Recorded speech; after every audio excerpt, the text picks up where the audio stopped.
വാർത്തയിലേക്കാണ്. തെരഞ്ഞെടുപ്പ് ഫലം വരും മുൻപ് തന്നെ കോൺഗ്രസിനുള്ളിൽ മുഖ്യമന്ത്രി സ്ഥാനത്തെ ചൊല്ലി തുടരുന്ന തർക്കങ്ങളിൽ മുസ്ലിം ലീഗ് നേതൃത്വത്തിന് കടുത്ത അതൃപ്തി എന്ന സൂചന. ഇത്തരം വിവാദങ്ങൾ UDF സംവിധാനത്തെ ജനമധ്യത്തിൽ പരിഹാസ്യമാക്കുമെന്നാണ് ലീഗിന്റെ വിലയിരുത്തൽ. ഡി ബിനോയുണ്ട് വിവരങ്ങളുമായി.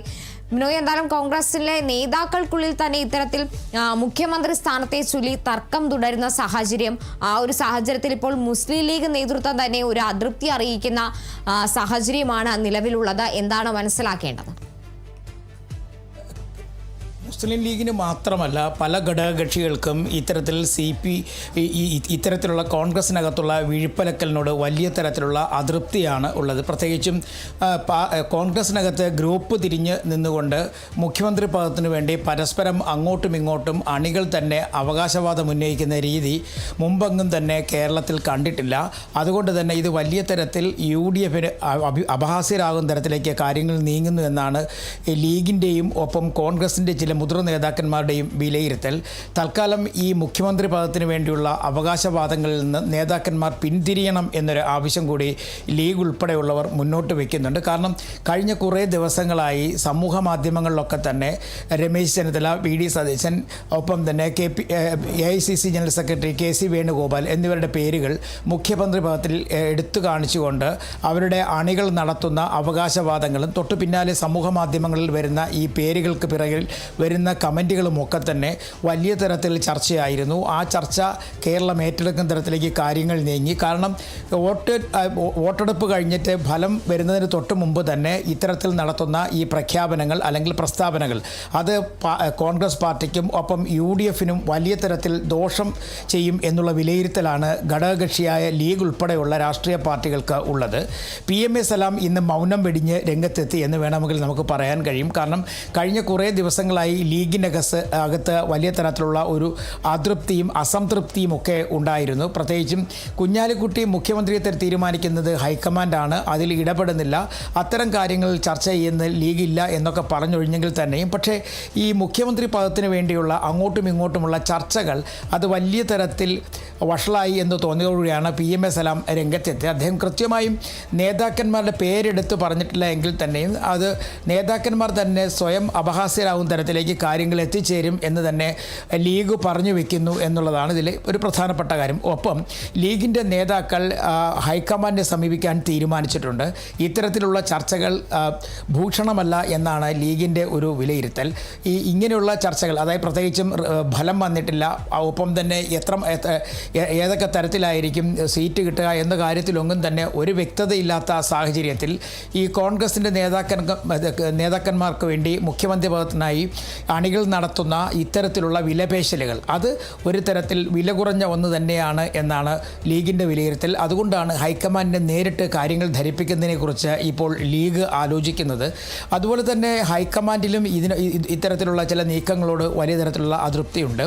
അത് മല്ലികാർജ്ജുൻ ഖാർഗെ ഉൾപ്പെടെയുള്ള നേതാക്കൾ, അതായത് AICC അധ്യക്ഷൻ ഉൾപ്പെടെയുള്ളവർ ഈ നീക്കത്തിന് എതിരെ തന്നെ ശക്തമായ ഭാഷയിൽ നേരത്തെ ചില ആളുകളോട് മറുപടി നൽകുകയും ചെയ്തിട്ടുണ്ട്. പക്ഷേ അതൊന്നും മുഖവിലേക്ക് എടുക്കാതെ കേരളത്തിൽ വലിയ തരത്തിലുള്ള വാദപ്രതിവാദങ്ങൾ മുഖ്യമന്ത്രി പദത്തിന് വേണ്ടി കോൺഗ്രസിൽ തുടരുന്ന ഒരു സാഹചര്യം കൂടെ നിലനിൽക്കുന്നു. എന്തായാലും ഇന്ന് രമേശ് ചെന്നിത്തല ഡൽഹിയിലേക്ക് പോകുന്നുണ്ട്. ഡൽഹിയിലെത്തിയതിന് ശേഷം ഈ വിവരങ്ങൾ ഹൈക്കമാൻഡുമായി ചർച്ച നടത്തും എന്നാണ് നമുക്ക് മനസ്സിലാക്കാൻ കഴിയുന്നത്. പക്ഷേ ഏതൊക്കെ തരത്തിലെ ചർച്ച നടന്നാൽ തന്നെയും ചില മുതിർന്ന നേതാക്കന്മാർ മുൻപന്തിയിൽ നിന്നുകൊണ്ട് ഈ ചർച്ചകൾക്ക് നേതൃത്വം നൽകുന്നതാണ് വലിയ തരത്തിൽ വിവാദമായി മാറിയിരിക്കുന്നത്. കഴിഞ്ഞ ദിവസം K. സുധാകരൻ തന്നെ നേരിട്ടെത്തി വലിയ തരത്തിലുള്ള ചർച്ചകൾ നടത്തിയിരുന്നു. അദ്ദേഹം KC വേണുഗോപാലിന് അനുകൂലമായ ഒരു നിലപാട് സ്വീകരിച്ചുകൊണ്ട് സമൂഹ മാധ്യമങ്ങളിൽ എത്തിയതാണ് വലിയ തരത്തിൽ വിവാദമായി മാറിയത്.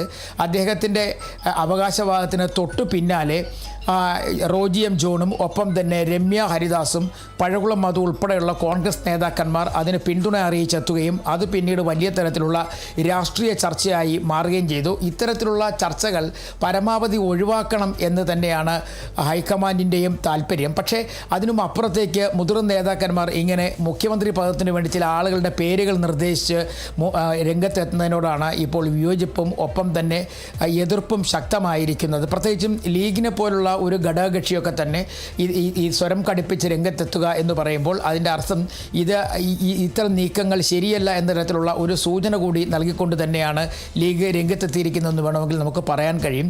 അതിന് എല്ലാം ഉപരിയായി ഈ മുതിർന്ന നേതാക്കന്മാരിൽ നല്ലൊരു വിഭാഗത്തിന് ഈ മുഖ്യമന്ത്രി പദവുമായി ബന്ധപ്പെട്ട് ഈ അനവസരത്തിൽ നടത്തുന്ന ചർച്ചകളോട് വലിയ തരത്തിലുള്ള വിയോജിപ്പുണ്ട്. പ്രത്യേകിച്ചും അത് പലരും പുറത്തു പറയുകയും ചെയ്തിട്ടുണ്ട്. ഒഴിവാക്കണം എന്ന നിർദ്ദേശം തന്നെയാണ് അവരുടെ ഭാഗത്തു നിന്നും വന്നിട്ടുള്ളത്. KPCC അധ്യക്ഷൻ സണ്ണി ജോസഫ് ഉൾപ്പെടെയുള്ളവർ ഈ ചർച്ചകളിൽ നിന്നും നേതാക്കന്മാരും അണികളുമൊക്കെ പിന്മാറണം എന്ന് പറഞ്ഞിരുന്നു. പക്ഷേ അതൊന്നും തന്നെ ആരും മുഖവിലേക്കെടുക്കുന്നില്ല. ഇപ്പോഴും മുഖ്യമന്ത്രി പദവുമായി ബന്ധപ്പെട്ട കാര്യങ്ങളിൽ ചർച്ചകൾ വളരെ വേഗത്തിൽ നടക്കുന്നുണ്ട് എന്നുള്ളതാണ് ഒരു പ്രധാനപ്പെട്ട കാര്യം. പക്ഷേ ഇത്തരത്തിൽ ഈ ആരുടെയൊക്കെ പേരെടുത്ത് പറഞ്ഞ് ചർച്ചകൾ നടത്തുന്നുണ്ടോ ആ നേതാക്കൾ ആരും തന്നെ രംഗത്തെത്തുകയോ അല്ലെങ്കിൽ അണികളെ പിന്തിരിപ്പിക്കാനൊരു ശ്രമം നടത്തുകയോ ചെയ്തിട്ടില്ല.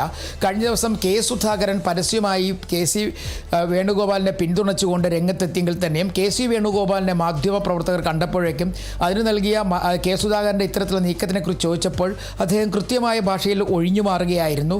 അതിൻ്റെ അർത്ഥം ഇത്തരം പരാമർശങ്ങളോട് അവർക്ക് വലിയ തരത്തിൽ വിയോജിപ്പില്ല എന്നുള്ളതിൻ്റെ സൂചനകൾ കൂടിയാണ് നൽകുന്നത്.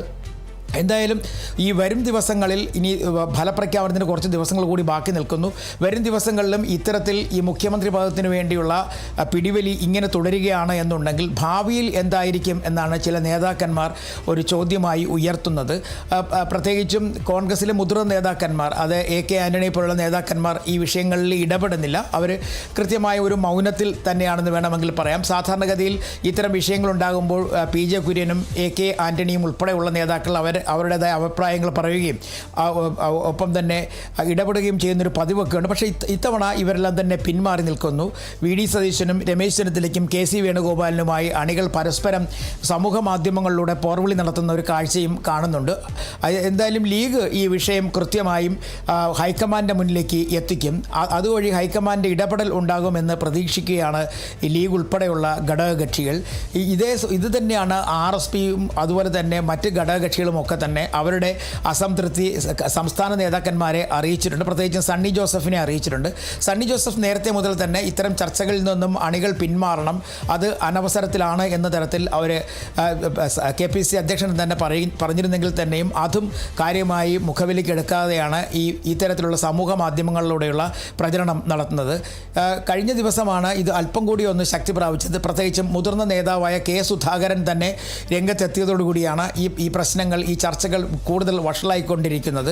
എന്തായാലും ഹൈക്കമാൻഡ് ഈ വിഷയത്തിൽ ഇടപെടും എന്നുള്ള പ്രതീക്ഷ ലീഗിനുണ്ട്. അതല്ലെങ്കിൽ ഒരു പക്ഷേ ലീഗ് ഒന്നുകൂടി നിലപാട് ഘടിപ്പിക്കാനുള്ള സാധ്യതയുണ്ട്.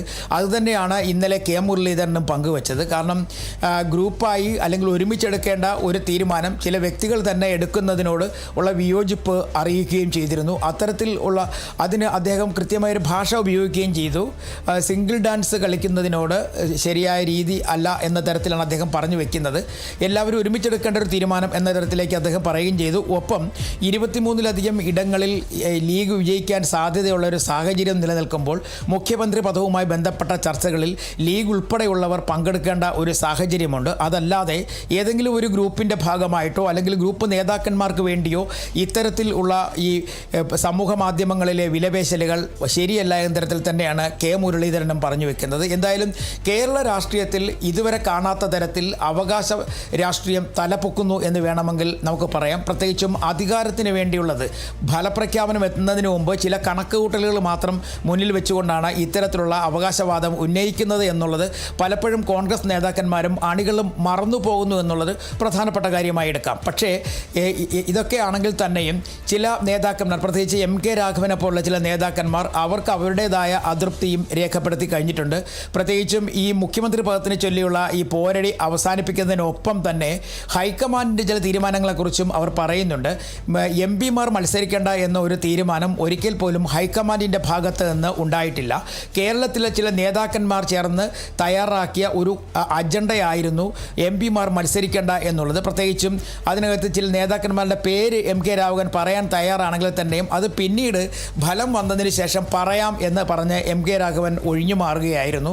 അങ്ങനെയാണ് കേരളത്തിൽ നിന്നുള്ള പല MP-മാർക്കും മത്സരിക്കാനുള്ള അവസരം നഷ്ടപ്പെട്ടത്. പക്ഷേ എം പിമാർക്ക് മത്സരിക്കണം എന്നുള്ള താല്പര്യത്തിനപ്പുറത്തേക്ക് 40 വർഷത്തിലധികമായി ഇടതുമുന്നണിയുടെ കൈവശം ഇരിക്കുന്ന പല സീറ്റുകളും പിടിച്ചെടുക്കാൻ ഒരു പക്ഷേ അവിടെ ഒരു എം പി മത്സരിച്ചാൽ കഴിയും.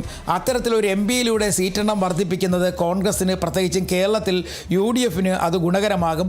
അത്തരം നീക്കങ്ങളുടെ അടിസ്ഥാനത്തിലാണ് പല എം പിമാരും അവരുടെ താല്പര്യം അറിയിച്ചത്. പക്ഷേ അതിനെ ദുർവ്യാഖ്യാനം ചെയ്തുകൊണ്ട് അധികാര രാഷ്ട്രീയത്തിൻ്റെ ഭാഗമാക്കാൻ ചില നേതാക്കന്മാർ ശ്രമിച്ചു എന്നുള്ളതാണ് ഏറ്റവും പ്രധാനപ്പെട്ട മറ്റൊരു കാര്യമായി MK രാഘവൻ സൂചിപ്പിക്കുന്നത്. എന്തായാലും കോൺഗ്രസിനകത്ത് അങ്ങോട്ടും ഇങ്ങോട്ടുമുള്ള ഗ്രൂപ്പ് വഴക്ക് കുറേ നാളായി നിശ്ചലമായിരുന്നു, നിശബ്ദമായിരുന്നു, പോരടി കുറഞ്ഞിരിക്കുന്ന ഒരു അവസ്ഥയായിരുന്നു. പക്ഷേ ഈ തെരഞ്ഞെടുപ്പിന് ശേഷം പോളിംഗ് ശതമാനത്തിലെ വർധന കണ്ടിട്ട് മനക്കണക്കുകൾ കൂട്ടി ഇറങ്ങിയിരിക്കുന്ന ചില നേതാക്കന്മാർ വീണ്ടും ഗ്രൂപ്പ് അടിസ്ഥാനത്തിൽ ചേരിതിരിഞ്ഞുകൊണ്ട് മുഖ്യമന്ത്രി പദത്തിന് വേണ്ടിയുള്ള പോരാട്ടം തുടങ്ങിയിരിക്കുന്നു. ഇത് കോൺഗ്രസിനെ വലിയ തരത്തിൽ ബാധിക്കാനുള്ള സാധ്യതയുണ്ടെന്ന് തന്നെ നമുക്ക് പറയാൻ കഴിയും.